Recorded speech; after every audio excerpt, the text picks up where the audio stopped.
Um, Thank you everyone for coming. My name is Antonio. I work at Mapbox.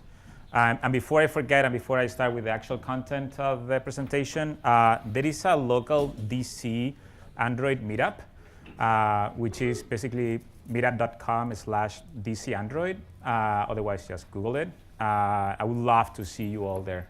And you actually have a few of the members and organizers of the meetup here, like Jared or Mike.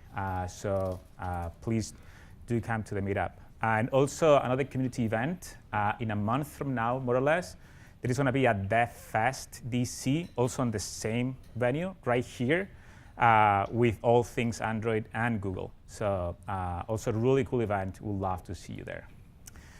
And now let's talk ride-sharing apps. So this is my goal for the next 20 minutes. I want to talk a little bit about ride-sharing apps, give you a few examples, then talk a little bit about the theory behind them, what kind of data, what kind of services you have to run one, but mostly focus on the third part where I will show you some normal UI, some normal screens and code that you will find on a ride-sharing app.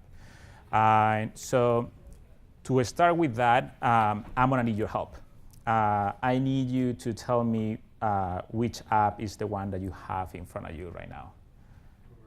Uber, that's an easy one. How about this one? Lyft, you guys are good. Okay, which one is this one? Well, I did not build any of this. And it's a true app. And it's actually a local app. It's done by a team here in DC, or here in DC area. Oh, I know. Split. Okay, last one. This is kind of fun. Who speaks Chinese here? They just merged with Uber. There you go. Who said that? I did. Perfect. I don't know the name, but they just merged with Uber. Anyone knows the name? Didi, yeah. So yeah, Didi is pretty not known here in the US, although they are coming to the US. They have a partnership with Lyft, but they're huge in China. So big that actually Uber is no longer Uber in China. They kind of merge with Didi in China. So as you see, 4 different ride-sharing apps, but all of them share a few things in common. Who can tell me UI element data that they all need? They all got a map. They all need a map, which I'm very glad that they do, being from Mapbox. But what else? Distance. They need ETAs. They need routing. What else? Communication. Say it again. Communication. Yeah. Here. Yeah. And they need driver apps and they need user apps.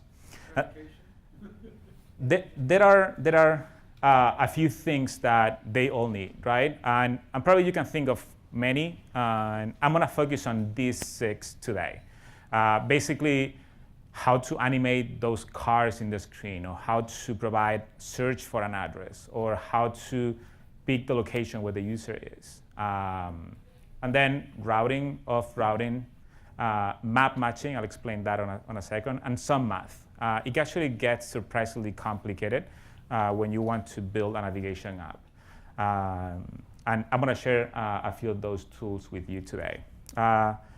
Before that, let me talk to you very briefly about some of these pieces. What is the data that you need behind all of this?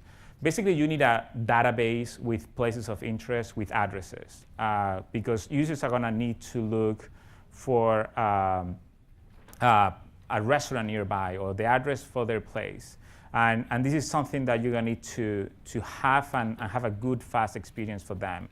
But you're going to need to have, as someone was mentioning, routing. But not just knowing how to go from point A to point B, but also you're going to need to know how the traffic looks like, for example. You need to be able to have a good routing based on, in this case, driving, but maybe your users are doing a bike ride-sharing app. And so how does change when the profile change? And how do we do that in the background? How do companies do that? Sensors, right? What kind of sensors do we have to know where the traffic is? What do you think companies use to get an idea of where the traffic is? Information integration from other fleets? Not really. GPS in cars. GPS on the phones. Phones and cars. Yeah. You don't need to buy a fleet of cars to get them to drive all over the country, right? Your users are already doing that. And your users are actually where you want to have your business. So your users are going to have access to this data, and your users are going to have also the opportunity to opt out from being from collecting the data that way. But your users are going to be the best source of data. And actually, you get stuff like this, yes, looking at the GPS traces. I really don't need this slide. I just think it's too cool not to put it. But yes, you see, like, you get the noisy traces that you see there, because not two GPS traces are equal. But with some math, some processing, you can basically clean them up and get so good information that you can even distinguish the different lanes on a road, for example, and provide lane guidance. And that's why sometimes you'll see some navigation apps that are telling you, well, you're in the third lane, you need to switch lanes. And this is because they are able to clean the GPS data and match it with records from other drivers to actually give you that information. And you saw that cool map. That's actually a real map. That is one of the tools that we provide to customize the maps. I'm not going to focus too much on this right now, but enough to say that all the data that we have is basically based on OpenStreetMap data. I don't know if you're familiar with OpenStreetMap. It's kind of Wikipedia for maps. So all our data is open data. And all the data that you see on our maps is data that you can change and customize. You can remove buildings. You can highlight parks. You can do whatever you want. And the final result can be a map like this one when you put all the pieces together. And I'm not going to be focusing on navigation, but all these tools are used for companies of all types and classes. You're going to need maps in many types of businesses. Anyway, that's the theory. That's all great. Cool graphics. But I'm an Android developer. What does this mean to me? How do I actually get to code? How do I get to build something in practice? So these are the 5 things that I wanted to share with you about the stuff that I'm sharing today, the things that we build at Mapbox.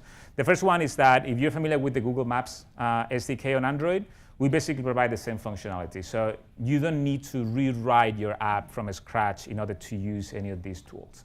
Basically, if you have used the Google Maps Android SDK, there is something called the Google Map object. You just replace it with a Mapbox map object, and everything else should be working. So we are focusing on giving you a good tool experience. We are basically providing tools for developers. We don't build apps. We are not in the market of competing with app developers. We just build the tools that a developer will need to build these apps. And on top of the functionality that you see on the Google Maps Android SDK, for example, we have our own things that, like I'm listing there, offline. Offline is something that you probably have seen in the Google Maps app. But then if you use the Google Maps SDK and you want to build offline in your app, you see that that functionality is not there. There are differences between the app and the SDK on Google. In our case, offline is integrated in there. You can download the map. You can download the tiles to build the map. And you can use it for smart caching or for areas with poor network connectivity or even just to save bandwidth. When you say our API, who are you referring to? The Mapbox SDK. Yes. I should have said that maybe even more at the beginning. This is all Mapbox tools, but as I'm going to show you in a second, all our SDKs are open source. And all the code that I'm going to share today is open source. And most of the code that I'm going to share today, you don't even need to use a Mapbox tool because it's just basically Android code. So you can apply to any SDK, any tool in the market.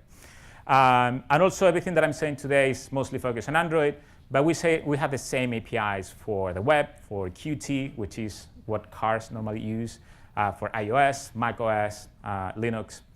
And we have no dependencies on Google Play services. So if you need to target a market where Google Play services is not available, let's say China, you can still use our SDK. And also, you want to start tinkering with it. We have basically a free plan for up to 50,000 monthly active users. You can have 1 million users, but as long as they are not active, or you only have 50,000 people active every month, you're fine. So it's basically free to use, the complete suite. And before I start with the actual demos in a minute, this is where you can find the code. Basically, we have 3 repos. They are all open source on GitHub. There are 3 layers for what I'm going to show today. The first layer is basically the data, right? How you get the directions, how you get the routing, how do you do the math to compute distances. That's the first one, what I call services there. Then on top of those services, we build the map, and we give you the tiles, we give you the rendering on the device. And by the way, the rendering happens on the device. Something that has changed recently in the world of maps on mobile is that we no longer send the device an image with the map that we just stitch together, and that's a map. To make that more efficient and faster, there is something called vector tiles right now. And this is an open standard.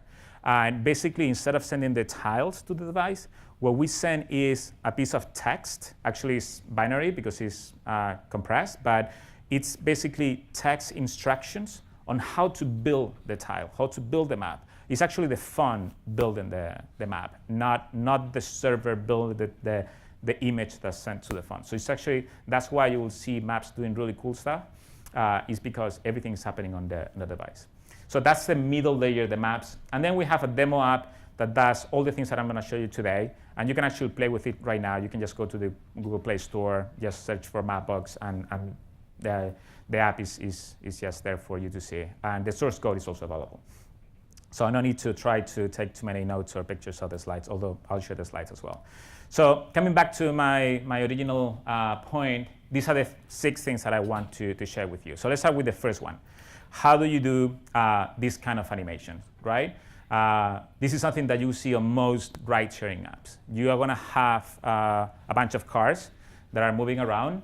And notice how the cars are animated, how the cars are rotating, how one of the cars has a different color and remains on top of the other cars, because that's a car picking your user app, and how that car actually, when it picks up the marker, the user, it goes for the next one. And even the other red cars are playing nicely with that icon, right? How do you do that? Or even better, how do you do the other version, which is the one we use internally? So same idea, right?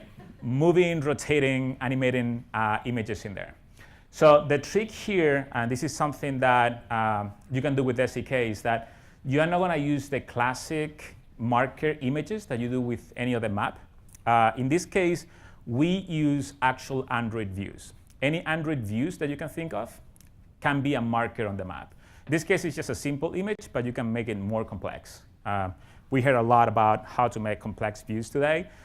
You can use that on the map. And just building the view and using standard animators from Android, you can do what you just saw there.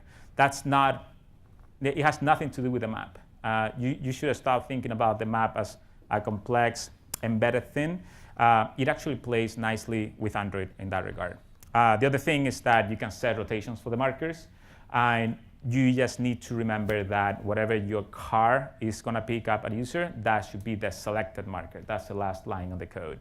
So if you see the red highlighted areas, those are the 4 things that combine a view from Android, a rotation on the marker that is exposed by the API, a simple animator from Android, and the selection of a marker will give you basically the front screen of Uber, Lyft, Split, or Didi, or any other one in the market. And this is very performant. We tried this with many sharks, hundreds of them, and it's still smooth and the experience is good for the user. And the map that I show you, by the way, here, this is not a static image, right? I don't know why it's not emitting now. There you go. That's not, the map on the background is not a static image. It's a map that the user can interact with. It can zoom in and zoom out and tilt. So yeah, remember marker views, meaning using Android views on the map is a good idea to do these complex experiences while keeping performance. Another one, and this is actually a simple one, but I still see some developers struggling with this. When you want to search for an address, you want to provide this kind of experience, right? You want to have an autocomplete. It needs to be fast. It needs to be cached. You need to provide basic UI like the cross, the X that you see on the right side. to remove the address. And sometimes I see, not sure why, very customly done views that do really weird things. And in this case, Android is your friend. You basically have all the classes from the Android wall. You have the autocomplete text view, which will have an adapter, and that adapter will have a filter. So you see 3 classes in there. That's all you need to basically build your autocomplete widget from scratch. If you have something more specific, you want to use something more complex, there is also a good idea of using RxJava here. It has a debounce method that is actually really cool to basically not force an API request every time that the user types something.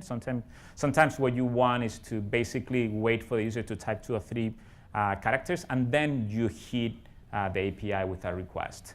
So these are small improvements that you can do to make the experience really good. And all this code, again, it's a reusable widget that you can download from one of these open source SDKs.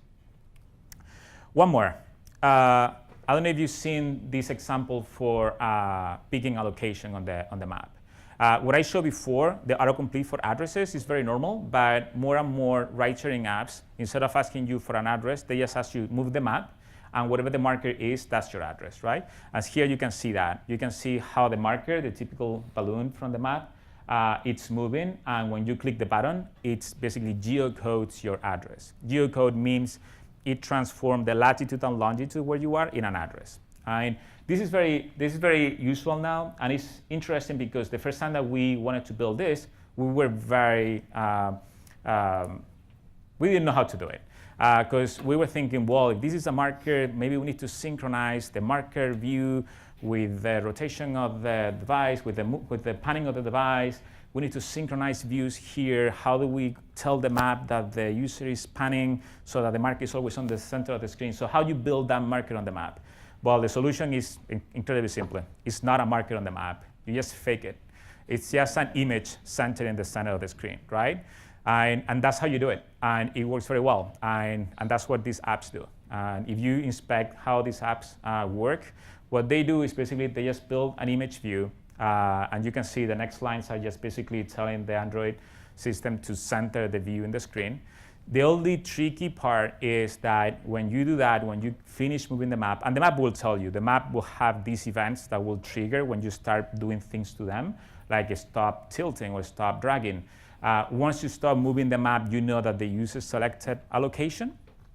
At that point, what you have is screen coordinates. You know exactly in which pixel of the screen the user is, right?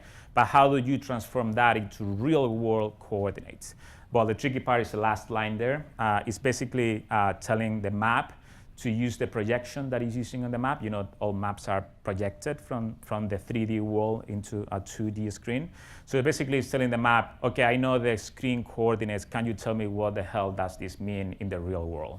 And then you get latitude, you get longitude, and you don't need to do anything with the map again. This works with any map in the market, right? It's just, it makes you believe that you have a marker on the map synchronizing, and it's not true.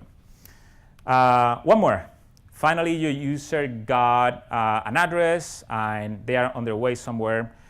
You want to make sure that you can provide this smooth experience, how to show that on the map as they move.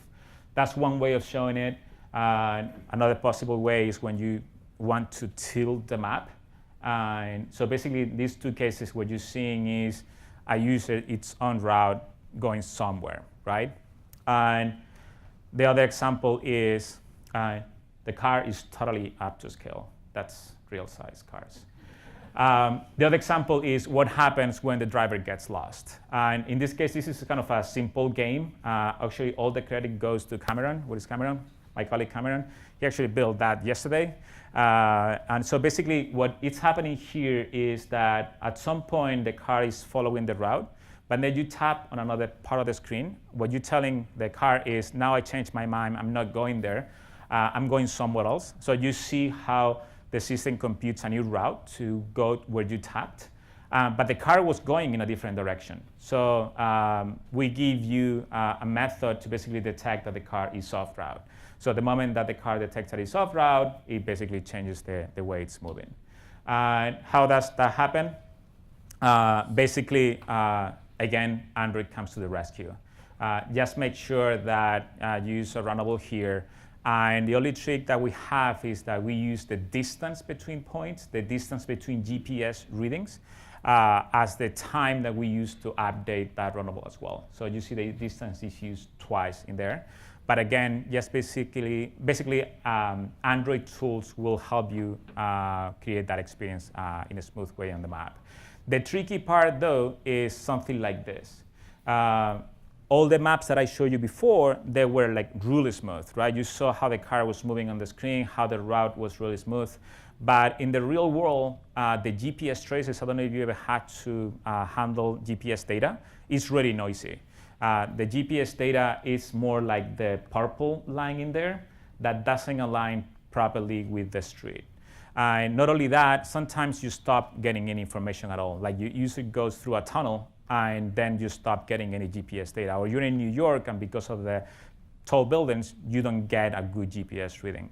So the GPS data is really noisy and you want to show the blue line to the user rather than the purple one. Actually, if you have used Uber or Lyft, at the end of your ride, they would send you an email saying, this is what you did today. This was your morning ride. And it shows you a beautiful line of what you did, right? That's not your GPS. That's actually something called map matching. That what it does is to get the raw data from the GPS, goes to the map and say, hey map, does this look like a road? And the map says, yeah, this is actually probably what you mean, right? The tricky thing with that, and it's actually really easy to do, is basically those lines of code. That's how you send the server, any map matching server. This is ours, but any map matching server will be very similar. You basically say, these are the data points, and give me a clean route out of it. There are two problems with that, and for you to know when you have a route.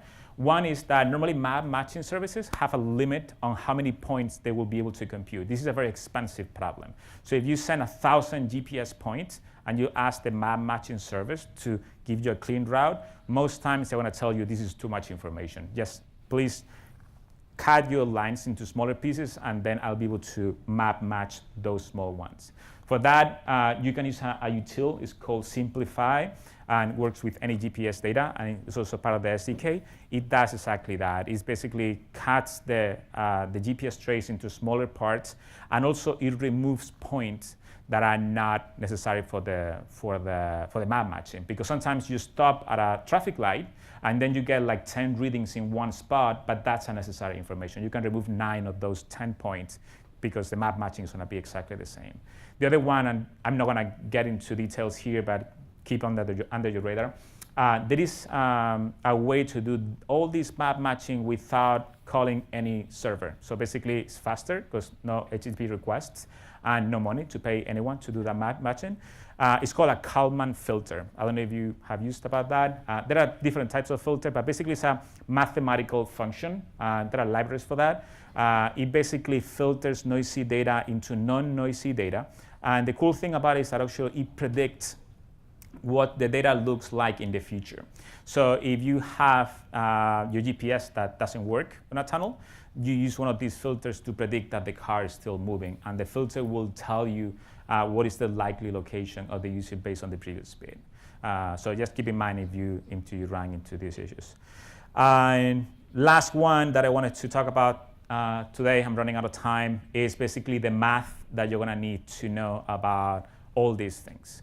And it gets complex because of the projections, because the Earth doesn't happen to be flat for some reason, and because routes are complex, because as you see here when you go through DuPont Circle, every step of a route is not a perfect line. Sometimes those are semicircles, so the math gets complex. So what you see here is just a simple visual representation of the kind of math that you can get from the tools, from the open source tools that I mentioned. You compute a route, and then you tap on the map. And what it's telling you is what's the distance, the shortest distance to every step of the route. And that is useful to know things like this. The first line there, the route utils is the main methods there. You basically, once your user is moving, it will tell you with just one method called what is your user? Is in the first step of the route? Is in the second step of the route? How far they are from the next turn? Do I need to give them now instructions for the next turn? Should I wait a bit more? Are they off route? Do I need to reroute them? And this is done with just one method call. And these method calls actually are pretty simple. You can see one there. What's the distance from a user to the step of navigation? It's just 2 lines of code. The magic behind this is an open source library that Mapbox has for JavaScript that we are migrating to Java, which basically does GIS on mobile. So anything that you have seen about requirements for GIS to compute distances, to basically get any line polygon divided into smaller pieces, all these things are basically open source libraries that we are releasing. And again, this requires no services whatsoever. You can use it with any app. The cool thing about this turf library is that in Java, we are doing the same API that is available in JavaScript. So if you have done any code in JavaScript, you can just migrate that very easily to Android. And I believe I'm running out of time, so that's all I got. Thank you so much.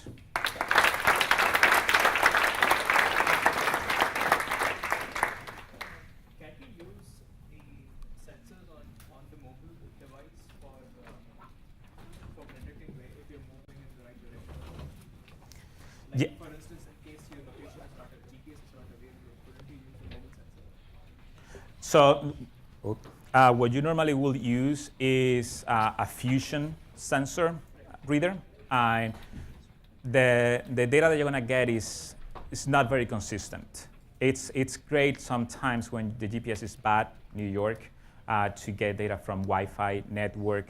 But trying to rely on sensor like I'm moving north or east, or this is the acceleration that I have, there are ways of doing it. But it normally takes a hit in the battery. So sometimes it's better just simply to use good math to basically filter the noisy data that you got beforehand rather than trying to get more complex methods.